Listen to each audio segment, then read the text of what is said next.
বিনয় বিনয় কি? বিনয় হচ্ছে নিজেকে ছোট মনে করা এবং অন্যকে বড় মনে করা। এটাই হচ্ছে বিনয়।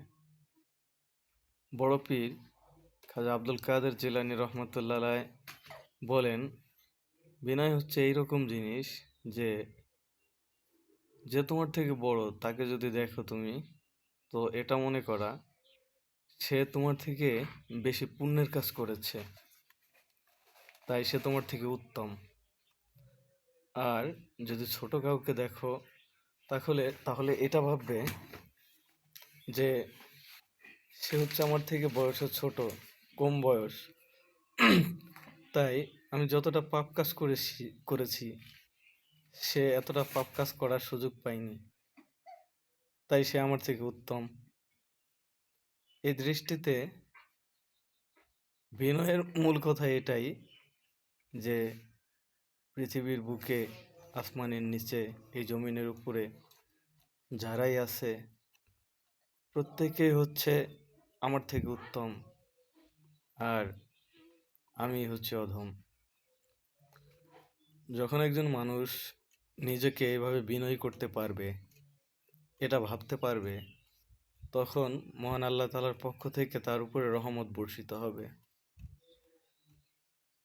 যখন আসমান থেকে বৃষ্টি নামে, বৃষ্টি পড়ে, সেই বৃষ্টি পাথরের উপরে পড়ে, আবার মাটির উপরেও পড়ে। পাথরের উপরে বৃষ্টি পড়ে যদি আর সেখানে যদি আপনি বীজ বপন করতে চান বা বীজ রাখেন, সেখানে কখনো বৃক্ষ জন্ম নেবে না। কিন্তু মাটিতে বৃষ্টি পড়ে, সেই মাটি নরম হয়ে যায়, আর নরম হওয়ার কারণেই সেই মাটিতে গাছ জন্মায়, বৃক্ষ জন্মায়, বিভিন্ন ফসল আদি হয়।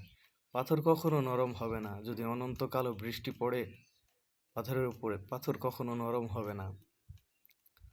তো যাদের দিল, যাদের অন্তর বা হার্ট শক্ত, পাপের কালিমায় পাপিষ্ট হয়ে গেছে, নিজেকে বড় মনে করতে করতে অহংকারী হয়ে গেছে, তাদের অন্তরের ভিতরে আল্লাহ তাআলার রহমত বর্ষিত হয় না। আর যারা বিনয়ী, যারা নরম, এদের দিলটাও নরম। সাময়িকভাবে দেখবেন তাদের এই নরম মন মানসিকতার জন্য তারা হয়তো ঠকে যায়, তারা হয়তো মানুষের কাছে ঠকে যায়, কিন্তু মহান আল্লাহ তাআলা তাদেরকে কখনো ঠকান না। আল্লাহ তাআলা তাদেরকে পুরস্কার দান করেন। তারা এই দুনিয়ায় পুরস্কৃত হবেন এবং আখেরাতেও পুরস্কৃত হবেন। এই কারণে বিনয় হচ্ছে অমূল্য সম্পদ। যার ভিতরে বিনয় নাই, তার কিছুই নেই।